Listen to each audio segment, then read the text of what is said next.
Hola y bienvenidos a Panda Stacker. Ya sabemos que la guerra es algo muy costoso, que tienes que comprar armas, pagar a las tropas y necesitas un montón de cosas para tus portaaviones. Y esto no es precisamente bueno cuando estás de deudas hasta el cuello. El gasto deficitario ya sabemos que tiene consecuencias, especialmente cuando los tipos de interés están subiendo. Pero resulta que a Estados Unidos parece que no le importa, y el gasto en guerra está aumentando cada vez más.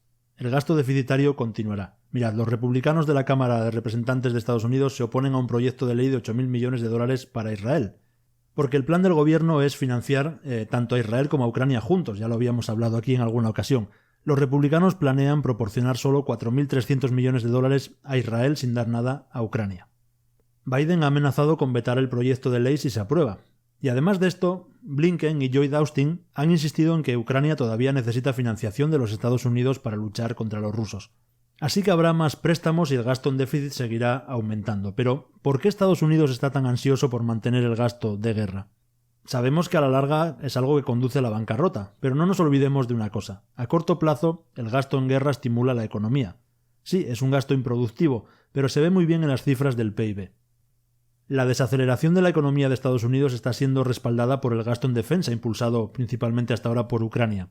En el primer trimestre de este año, el gasto en defensa, representó el 15% del crecimiento del PIB de Estados Unidos.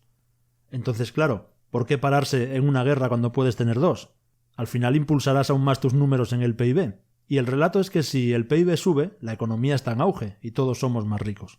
Y claro, la guerra de Israel puede proporcionar un mayor crecimiento para la máquina de guerra estadounidense.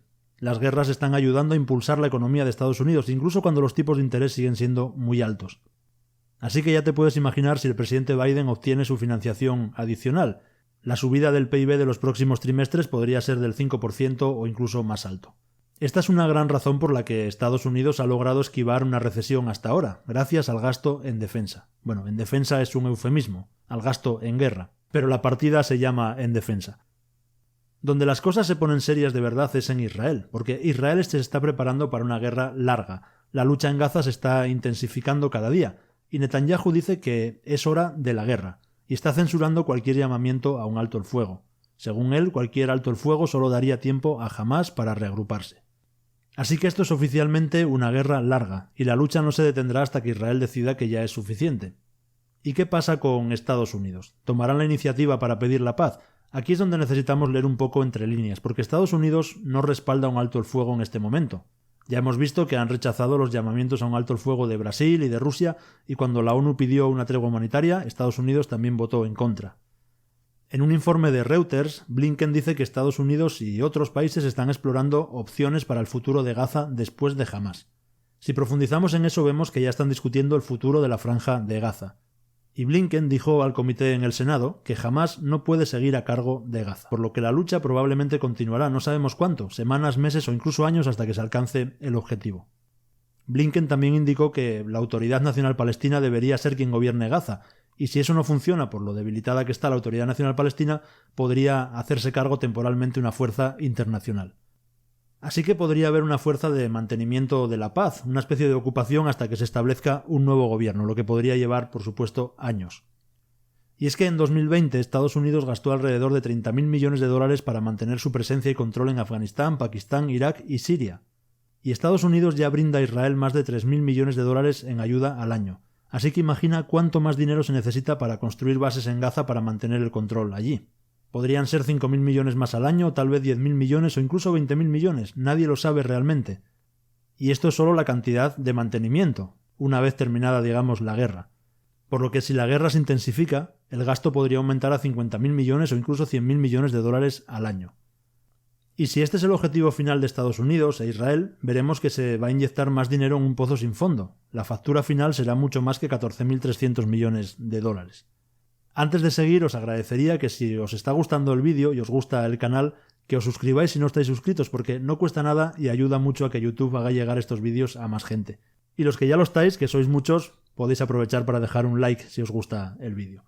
Muchas gracias por vuestro apoyo y sin más, seguimos. ¿Qué sucede si la crisis en Oriente Medio se intensifica aún más? Bueno, los hutíes de Yemen han declarado la guerra a Israel, ya están lanzando misiles y las cosas se están descontrolando. Los hutíes forman parte de un eje de resistencia respaldado por Irán y han comenzado a atacar a Israel. Su portavoz ha declarado que continuarán lanzando ataques hasta que Israel detenga las hostilidades. Podemos pensar que que esto no es gran cosa, que no son una amenaza creíble por ahora, y puede ser así. Pero esto acerca a Irán cada vez más al conflicto. El problema con la participación de los hutíes no es solo la amenaza de que golpeen bases estadounidenses. Si golpean las instalaciones estadounidenses, es probable que Estados Unidos tome represalias de la misma manera que cuando atacaron las bases en Siria. Sin embargo, hay un problema mayor. Yemen es un país que está sumido en una guerra civil, así que los ataques provienen de los hutíes respaldados por Irán. Y justo encima de Yemen está Arabia Saudí, el productor de petróleo más importante de Oriente Medio y posiblemente de todo el mundo. Y para atacar a Israel, los hutíes dispararán por encima de Arabia Saudí, para alcanzar sus objetivos en el norte. ¿Y qué pasa si alguno de esos misiles alcanzan los campos petroleros o las refinerías del reino saudita? ¿Sería motivo suficiente para obligar a Estados Unidos a actuar en defensa de Arabia Saudí? Cualquier movimiento contra Yemen podría desde luego arrastrar a Irán al conflicto, lo que sería un desastre aún mayor. Estaríamos al borde de una gran guerra regional con múltiples frentes. Es por eso que Arabia Saudí ha advertido a Estados Unidos que la invasión de Israel por tierra en Gaza podría ser catastrófica. Saben que esto podría destruir cualquier estabilidad que quede en Oriente Medio. Los saudíes ya han sufrido bajas, han derribado un misil de los hutíes dirigido a Israel. Así que el conflicto regional podría haber comenzado ya.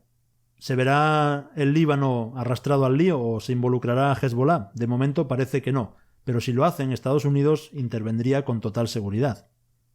Netanyahu ha declarado que estamos en una guerra difícil, que será una guerra larga. Entonces, esperar que las cosas se solucionen la próxima semana o el próximo mes, eso no va a suceder. El mensaje de Israel es claro: un alto el fuego es igual a rendirse ante Hamás. Así que para Israel es la hora de la guerra y no detendrán la ofensiva terrestre, lo que significa que necesita más dinero de Estados Unidos. No se detendrá en 14.000 millones de dólares. Estados Unidos tendrá que seguir financiando a Israel y la factura seguirá creciendo y creciendo, se seguirá incrementando. Pero si hablamos de un endeudamiento descontrolado por parte de Estados Unidos, el gobierno se está preparando para romper todos los récords nuevamente. La caída del mercado de bonos que presenciamos en los últimos meses solo va a empeorar. El Tesoro de Estados Unidos ha anunciado que se va a endeudar con 816.000 millones de dólares, 40.000 millones de dólares más que lo que tomaron prestado en el trimestre anterior. Y claro, para pedir más dinero, el Tesoro emite más bonos al mercado. Y como todos saben que el gasto de guerra no va a terminar, y eso significa que necesitarán más endeudamiento, todos exigen un rendimiento más alto. Y el problema es que la Reserva Federal no está comprando bonos del Tesoro a día de hoy. Así que la deuda está fuera, es el público quien tiene que absorber todo ese exceso de oferta, y la única forma de hacer que se involucren es emitir deuda con rendimientos más altos. Si nadie compra tu deuda a un 5%, necesitas subirlo al 5,5%, y si nadie compra, necesitas llegar a un 6% o más hasta que los vendas todos. Esto hará que suban los costes de endeudamiento en general. Las empresas no podrán obtener préstamos, las hipotecas serán más caras y los consumidores se verán exprimidos hasta el límite. Así que Janet Yellen, la secretaria del Tesoro, está atrapada. Sabe que la economía no puede soportar rendimientos de bonos más altos. Según un informe de Bloomberg, el Tesoro de Estados Unidos está reduciendo su ritmo de emisión de deuda a largo plazo. Temen emitir más bonos a 10 años porque si el rendimiento a 10 años sigue subiendo, empujará a la economía cada vez más hacia el colapso. Porque todo, desde las tasas hipotecarias hasta los préstamos empresariales y los tipos de interés de las tarjetas de crédito, tendrá que ajustarse al alza. Esto añade más presión a los consumidores y las empresas, lo que empeorará aún más la restricción de crédito. Así que Janet Yellen está tratando de vender más bonos a 3 años en lugar de bonos a 10 o a 30 años. Se emitirán 6.000 millones de dólares más en bonos a corto plazo este año en comparación con el último trimestre. Está por tanto emitiendo más bonos a corto plazo porque la economía está al borde del colapso. Esto significa que los rendimientos se mantendrán altos en general, ya sean los bonos a 1 a 3 años o en los bonos a 10 años.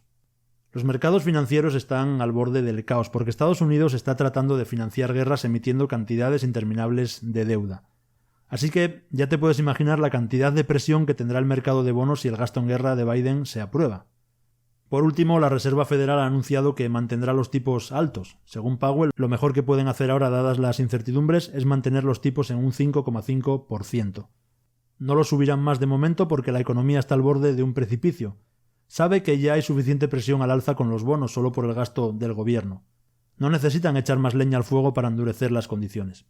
Así que esta es la situación. Si Irán se involucra y las cosas se descontrolan, podríamos ver el gasto en guerra dispararse hacia la luna. Muchísimas gracias por llegar hasta aquí, hasta el final del vídeo, y espero como siempre vuestros comentarios. Un saludo y nos vemos.